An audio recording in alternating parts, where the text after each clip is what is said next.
Okay, so we're starting the installation of VMware ESXi. In this case, I'm running it inside VMware Workstation, so it's a little different.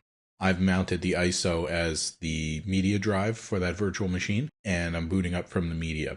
But in a physical server, we would just do that directly from the boot media, or we could boot from the network.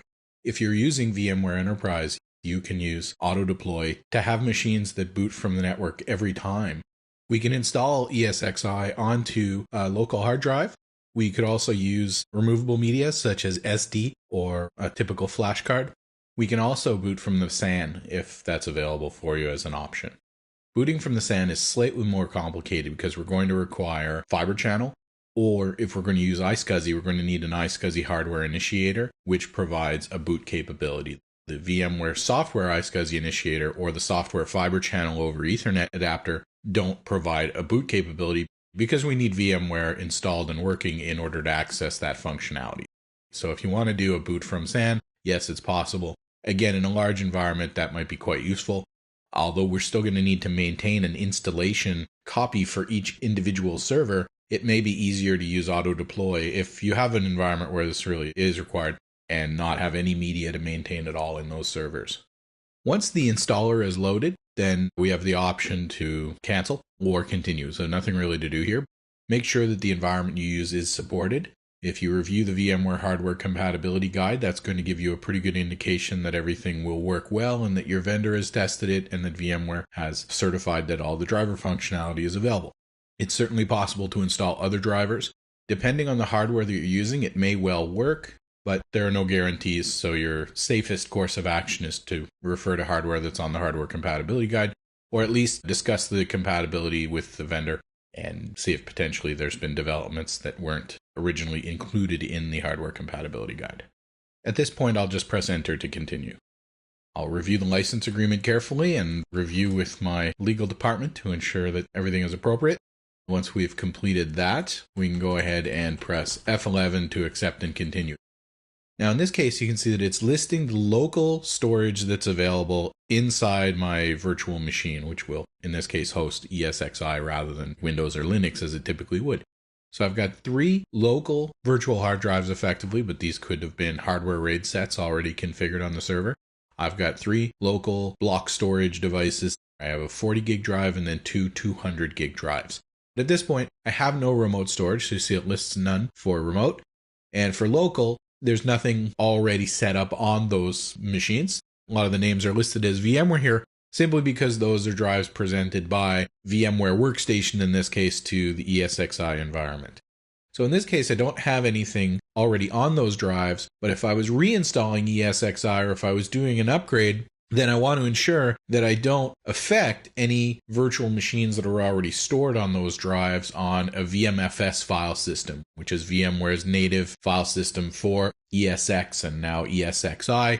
We can only use VMFS effectively for storage of virtual machines on ESXi, at least for any block storage devices that were directly connected to or that were connected to via fiber channel or ESXi.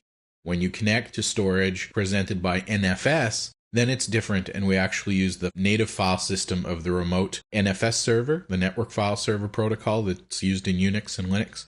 We don't need to format it as VMFS. We just place the files associated with the virtual machines directly onto that remote file system, and the only protocol in use is NFS. There's no additional SCSI or any of the other normal I/O activity that occurs on what VMware thinks is an actual hard drive. So in this case, I'm going to leave my 2 200 gig partitions or my 200 gig virtual drives alone for the time being. I'm just going to select to install on the 40 gig partition. And the installation for ESXi is really not very large. So what I'm going to find is that part of that will be used as a Linux partition style for installing ESXi onto, and then the remainder of that 40 gig device is going to be created as a VMFS data store automatically. And then later I can go and format those additional 200 gig drives as VMFS data stores, or I could even put multiple VMFS data stores, or I could combine them into a single VMFS data store, and we'll discuss all that in a later video. For the time being, I'm just going to go ahead and press F1 to show you the details, and you'll see that it provides not very much more information. But if you were being presented with a lot of devices in a very complex storage environment, particularly if there's many devices coming from the SAN and you're installing to a disk on the SAN, then it's going to be very important that we get it right. We can see a little bit more detail here, and we can see whether there's an ESXi installation there, and we can also see whether there are any data stores recognized there.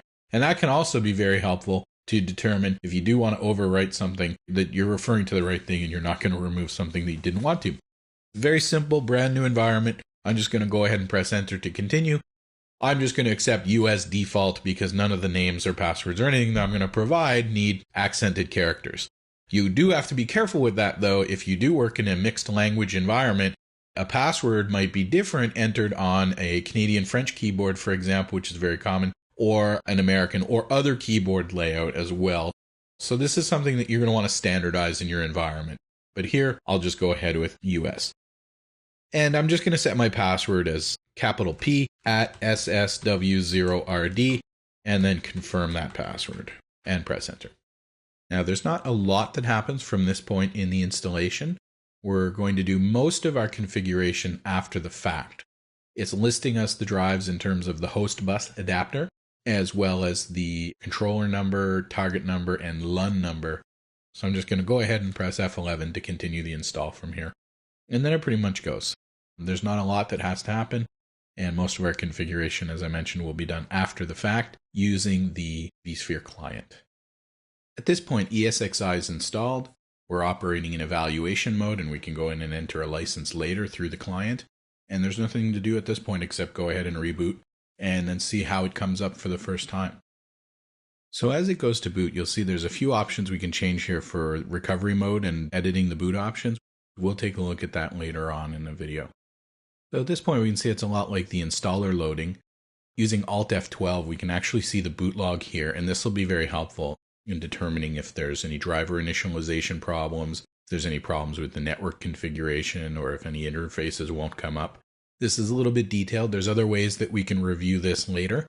You'll notice there is a bit of a help feature, and we do have some interactive functionality that we can use to review the log. There's not a lot really, but you'll notice as well a couple of other keystrokes mentioned here, Alt F1, Alt F2, and Alt F11. So you'll see that we have a little bit of a console view here, which might be a bit easier to read and gives us messages as various services come up. There's nothing really on the Alt F2 console, but if we wait around here long enough, something might appear. And if we go to Alt F11, we're back at our original screen. Okay, so at this point, we're now up and running to some extent. We've got a dynamically assigned address, at least a dynamically assigned IPv4 address. IPv6 has a static address that I didn't assign it. In IPv6, automatic addressing for stations is automatic. We could control it using DHCP v6, but we don't need to do that. And in this case, it really doesn't matter very much to me at all what my IPv6 address is.